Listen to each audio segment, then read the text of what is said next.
আজি মই বনাবলৈ লৈছোঁ লোকেল মুৰ্গী আৰু কলডিলৰ জোল। এয়া কলডিল কাটি ল'লোঁ আৰু এয়া লোকেল মুৰ্গী অলপ লৈ লৈছোঁ। আমি কমকৈ লৈছোঁ কাৰণ আমি দুজন মানুহ, আৰু লগতে এয়া পিঁয়াজ আৰু নহৰু আদা, এয়া নহৰুখিনি পিচি ল'লোঁ, এয়া পিঁয়াজ জলকীয়া কাটি ল'লোঁ। নমস্কাৰ, মই শিখাই আপোনালোক সকলোকে পুনৰবাৰ মোৰ চেনেলৰ নতুন এটা ভিডিঅ'লৈ স্বাগতম জনাইছোঁ। কাঁহী পাতি ল'লোঁ। এতিয়া ইয়াতে মিঠাতেল দিম।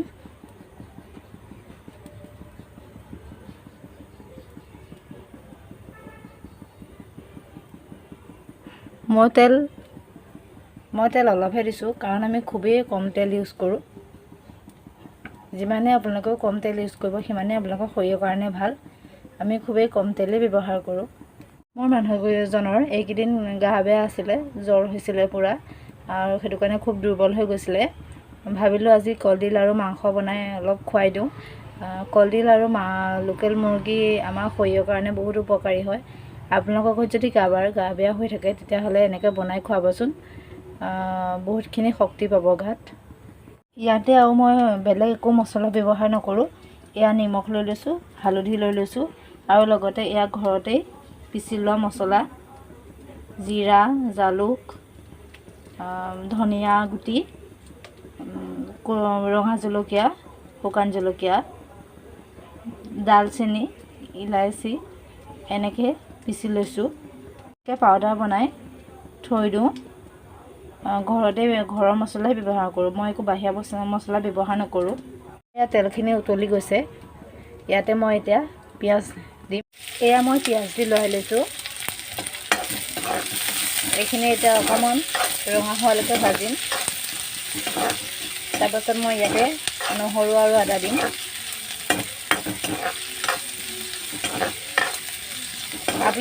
আপোনালোকেও এনেকৈ বনাই খাবচোন।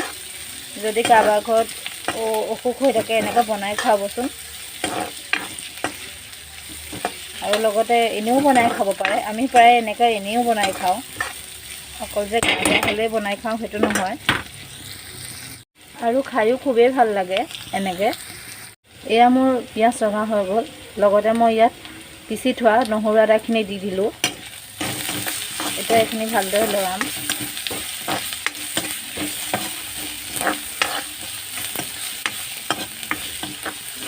কলডিল আৰু পাৰ মাংসও বনাই খাব পাৰে। কাৰোবাৰ যদি প্ৰেছাৰ ল' থাকে তেতিয়া কলডিল আৰু পাৰ মাংস বনাই খালেও ভাল বুলি কোৱা শুনো।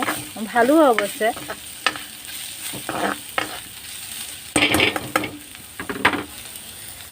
লগতে মই এয়া আটাও মাৰি থৈ দিছোঁ। আমি সদায় ৰাতি ৰুটিয়ে খাওঁ। এয়া আটাও মাৰি থৈ দিছোঁ। এতিয়া মাংসখিনি পাতি পেলাই মই আটাখিনি বেলি ৰুটি বনাই ল'ম। মোৰ নহৰু পিঁয়াজ ভজা হৈ গ'ল। ইয়াতে মই এতিয়া মাংসখিনি দি দিম। মই মাংসত কাহানিও নিমখ হালধি আগতীয়াকৈ সানি নলওঁ, পাছতে দিওঁ। বহুতে মছলা চছলা সানি লয়, আৰু আমি মছলাৰ প্ৰয়োগটো খুব কমেই কৰোঁ।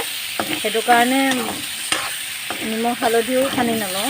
এতিয়া মই নিমখ হালধি ইয়াতে দিম। মই সদায় এনেকৈয়ে বনাওঁ। বহুতৰ বনোৱা নিয়মবোৰ বেলেগ বেলেগটো হয়। এতিয়া মই ইয়াতে নিমখ দিম।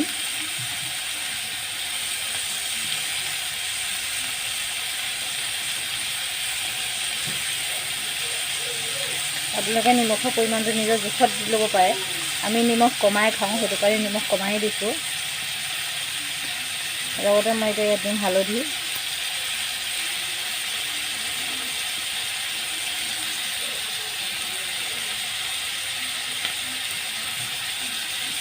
এয়া দেখিছে নহয়, এতিয়া এইখিনি ভালকৈ লৰাই ল'ম।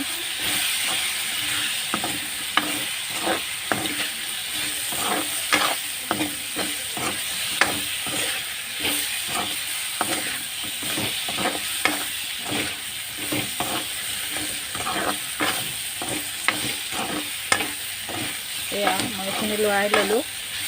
এতিয়া মই এইখিনি কম ষ্টিমত সিজিবৰ কাৰণে দিম।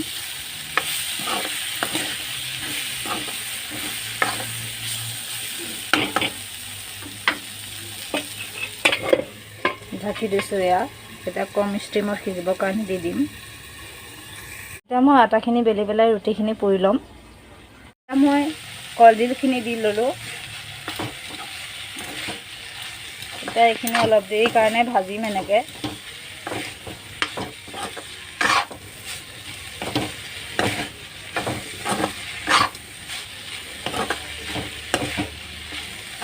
তেজৰ কাৰণে কলডিল খুবেই ভাল।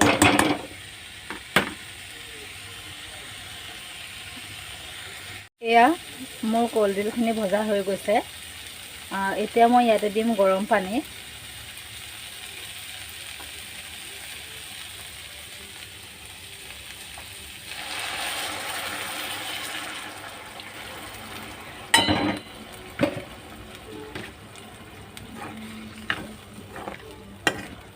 কলডিল আমাৰ স্বাস্থ্যৰ কাৰণে কিমান উপকাৰী সেয়াটো আপোনালোকক ক'বই নালাগে, আপোনালোকে সকলোৱে জানেই।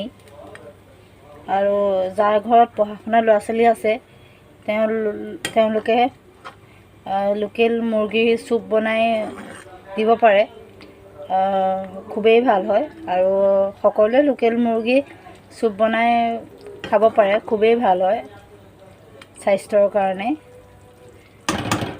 গালৈ বহুতখিনি ইমিউনিটি আনে, বহুতখিনি শক্তি আহে। এতিয়া মই এইখিনি ভালকৈ উতল আহিবলৈ দিম।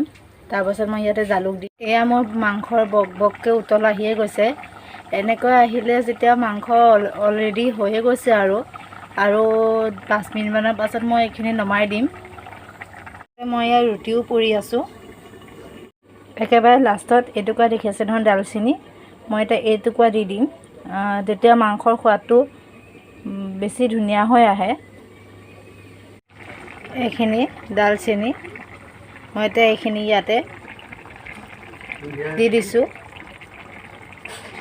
এতিয়া এইখিনি 5 মিনিটমান উতল অহাৰ পাছত মই এতিয়া নমাই দিম। এয়া মোৰ মাংস হৈ গ'ল। এতিয়া মই এইখিনি বন্ধ কৰি দিম। এয়া এনেকৈ সপ্তাহত 2 দিন বা 3 দিন আপোনালোকে খাব, তেতিয়া হেল্ডি থাকিব সদায়, সুস্বাস্থ্য হৈ থাকিব সদায়। হিমগ্ল'বিনৰ কাৰণে কলডিল খুবেই ভাল। যাৰ তেজ নাই তেওঁলোকে এনেকৈ বনাই খাবচোন, সোনকালে গাত তেজ আহিব। এয়া আমাৰ মাংস আৰু কলডিলৰ সৈতে ৰেডি হৈ গ'ল তৰকাৰী।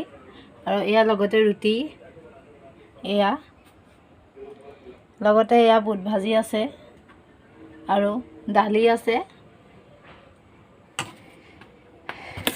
এয়া বুট ভাজি।